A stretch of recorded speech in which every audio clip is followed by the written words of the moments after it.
We can walk across fire. We can do what others say can't be done.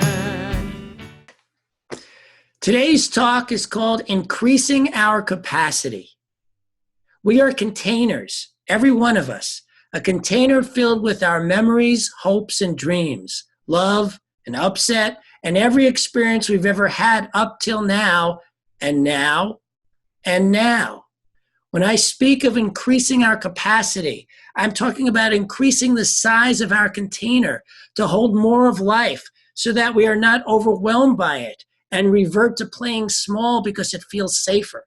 Today, I'm challenging you to play larger, move past your fears, recognize the areas you need to grow, and create a richer life than you have ever dreamed possible. So how do you do that? That's what I'll be talking about today. How to move past all that inner garbage that gets in our way of the powerful, creative, spiritual beings we truly are. How to move past the overwhelm, the fear, the craziness that arises when we step outside our comfort zone and truly go for our dreams. But first, I want to ask you to support me in our ministry so that we can continue to reach out week after week after week with these uplifting, supportive videos. Tithing is the act of giving financially where you have been spiritually fed, where you have gained some insight that has supported you in your growth. If by the end of my talk you do feel supported, please go to our website, hit on the donate button, and support our ministry with any size gift you feel comfortable with. Thank you in advance for your support. Now, back to how to grow our container. First, we must recognize how our container affects what we create in our lives.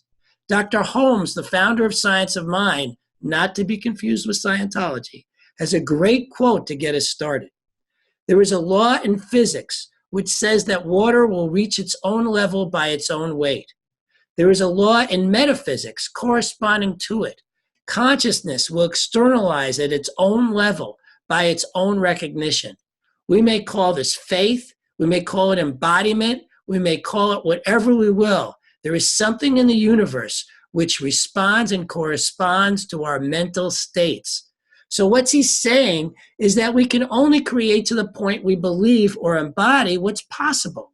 We may think it's possible for us to create something we want, but if we don't fully believe it's possible, if we haven't embodied that possibility, then no matter how much we affirm for what we want, no matter how hard we try and how hard we work, that creation will never show up. This is true for our well-being as well. If we feel overwhelmed, it actually has to do with how large or small our container of faith, love, and possibility are in that moment. Why is this important to recognize? Imagine someone living in a monastery that's beautiful, calm, and peaceful. Inside those walls, he sits in a place of enlightenment and calm, and life feels wonderful. Then one day he decides to go explore the city outside the monastery walls. And as he steps outside, he's bombarded by the noise, traffic, and incredible amount of sensory input that goes on in a city. He loses his sense of calm, peace, and enlightenment pretty quickly. He starts to doubt that he was enlightened in the first place, that he'd been kidding himself, and that he was right back where he started. He runs back inside the monastery walls where he gains his composure, but feels like a complete failure for not maintaining it on the outside. It's a pretty devastating experience. That's the experience many of us have when we reach for anything outside what we're comfortable with, especially for the first time we reach for it. Now imagine he calms down enough for over a period of time to once again go out and explore the city, and is once again overwhelmed by the massive amount of stimuli. This time, he finds a place to sit and begins his spiritual practice. He slows down his breath and begins to relax when someone comes up to him, tells him to move out of the way, and kicks him when he doesn't move fast enough. He jumps up, once again overwhelmed, this time not just by stimuli, but by the violence turned on him, and he runs back inside the monastery. Maybe not as devastated this time, but wondering if the exploration is worth the trouble. Don't we do that? When times feel really hard, question whether our dreams are worth it. Even if we've made a little progress, there might be a part of us that doesn't think the progress was good enough. Maybe we're questioning whether we are good enough. Maybe we're not questioning the value of our dreams, but our own value as to whether we are deserving of those dreams, whether we have value. After a while, he comes back to thinking exploring the city is worth it, and he goes out there again.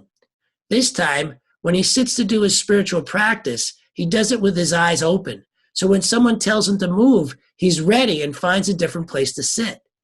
He actually calms himself down enough to feel some of that enlightened intuition, if only for a moment, and it guides him to a park filled with benches and trees.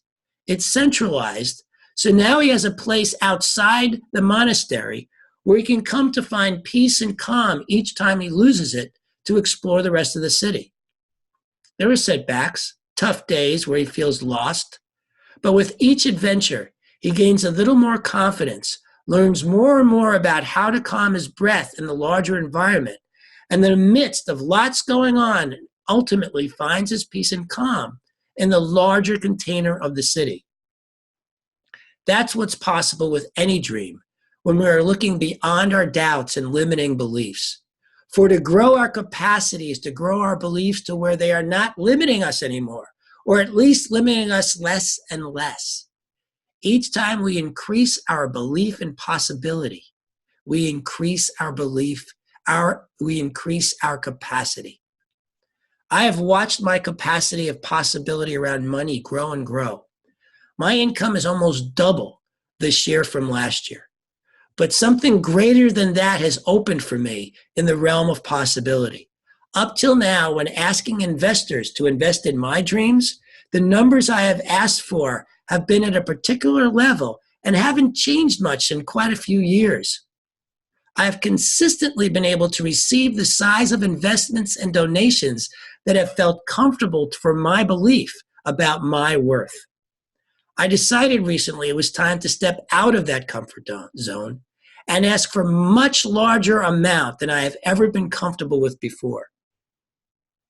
This was done not from a place of enlightenment, but from a very stressful, heart-pounding place in which I have consistently needed to move into my spiritual practice and keep myself calm. I asked for a number 5 times larger than I have ever asked for before. And the response I got let me know now how the work I'm doing has indeed increased my capacity. The person I asked said that it wouldn't be hard to raise it all. So no matter what our dream, we must be willing to go through the overwhelm in whatever form it takes and rely on our spiritual practice to achieve whatever it is we want to achieve. Sometimes what happens is the first outing is so devastating we don't want to try again. Sometimes we do try again, but that's when we question whether it's worth the effort. But I am telling you that it is absolutely worth the effort if it's your dream, because a life going after your dreams, whether achieved or not, is much, much richer than a life without dreams.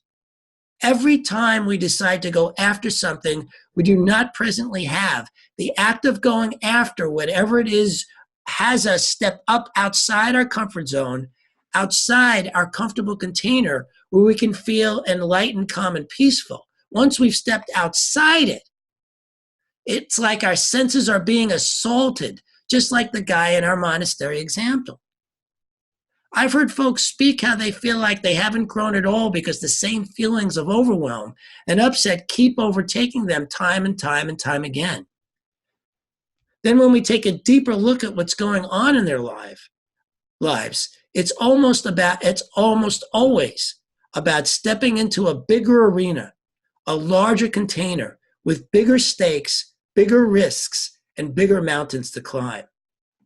When you have these feelings, it's not because you haven't grown. In fact, it's just the opposite.